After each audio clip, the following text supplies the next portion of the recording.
Dans cette vidéo, on va corriger l'exercice suivant.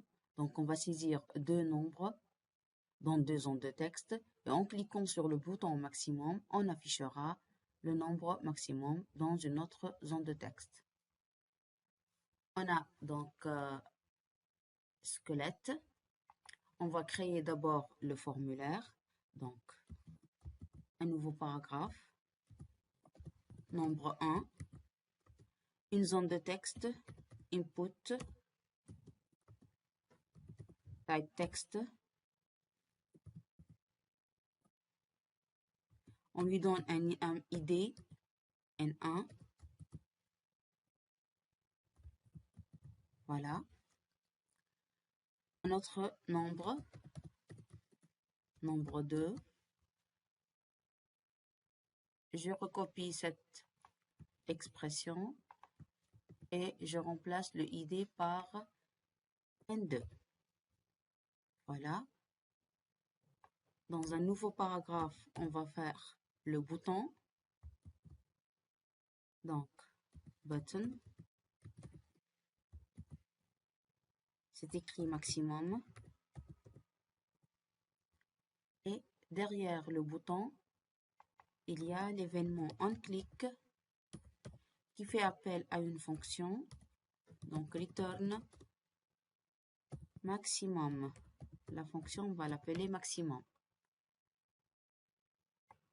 Une autre zone de texte.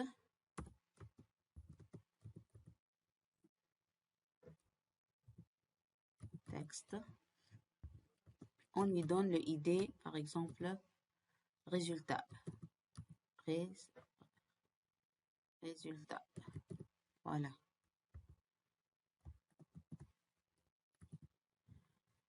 Ok, déjà on peut voir l'affichage. Voilà, c'est bon. Ok. Maintenant, on va créer la fonction maximum. Donc ici, après slash title, script, pour écrire du Java, script, function maximum,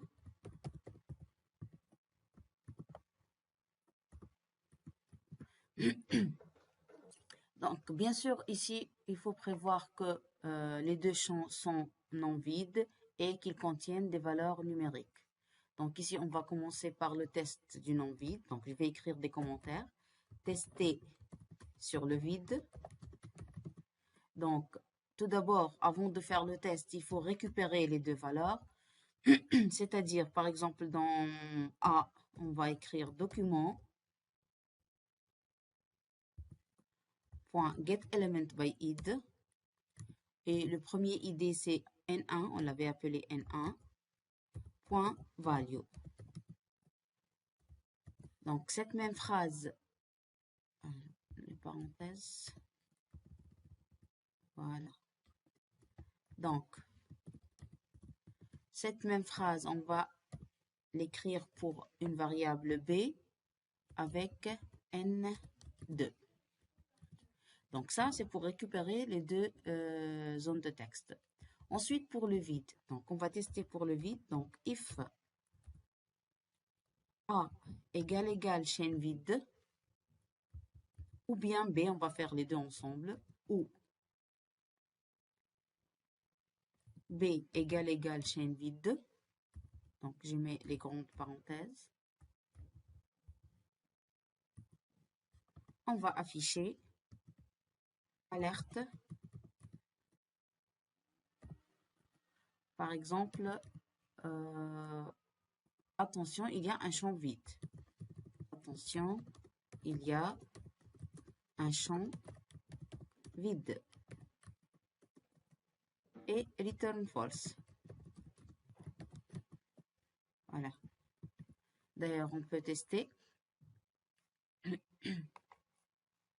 Donc, je rafraîchis, je clique sur maximum. Voilà, attention, un champ vide. Ça, c'est pour tester sur le vide. Maintenant, on teste pour le numérique. Tester si numérique. Donc, pour le numérique, donc if is not a number, is none de A, ou is none de B, alors on va afficher qu'il y a un champ qui n'est pas numérique. Donc, alerte, il y a un champ non numérique.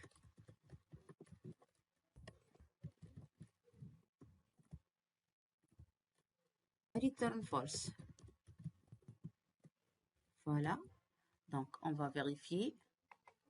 Donc, si j'écris quelque chose qui n'est pas numérique, je clique sur maximum. Voilà, il y a un champ non numérique.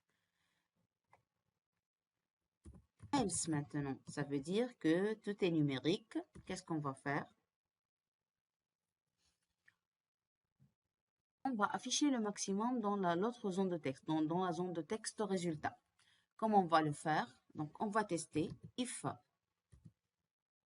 A, plutôt number de A,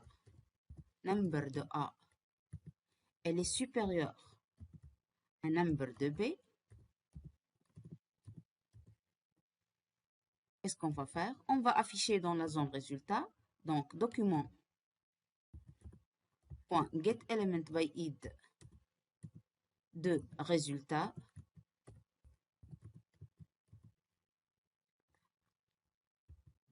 .value. On va lui affecter A. Sinon, else,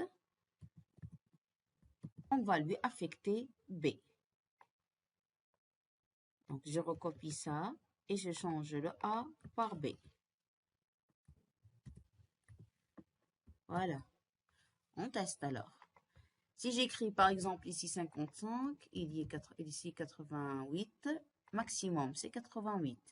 Si je change ça en 150, maximum c'est 150. Donc c'est bon, ça marche. Voilà, vous pouvez refaire cet exercice avec un bouton qui recherche le minimum par exemple. À très bientôt.